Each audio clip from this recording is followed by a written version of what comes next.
এবারে নির্বাচন দলীয় ভিত্তিতে হচ্ছে না। তো সেই ক্ষেত্রে নির্বাচন কে করবে না করবে এটা আদালতের বিষয়, এটা নির্বাচন কমিশনের বিষয়। তারা নির্ধারণ করবেন কি আইন আছে না আছে দেখে তারা সেই জিনিসটি করবেন। অন্য রাজনৈতিক দল কি বলল না বলল সেটা বিষয় নয়।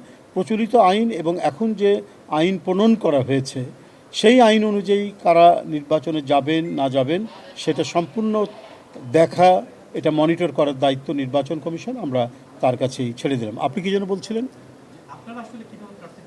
দেখুন, আমাদের প্রার্থিতা কিভাবে বাছাই হবে না হবে এবার তো মানে দলনিরপেক্ষভাবে নির্বাচন, দলনিরপেক্ষ বলছে যে দলের প্রতীক নিয়ে কোনো নির্বাচন হচ্ছে না। তো সেই ক্ষেত্রে কিভাবে হবে না হবে সেই ক্ষেত্রে দল এবং আমাদের যে সর্বোচ্চ নীতি নির্ধারণী যে ফোরাম আছে তারা বসে পরবর্তীতে এটা জানাবেন। এখন পর্যন্ত এই বিষয়ে কোনো সিদ্ধান্ত হয়নি।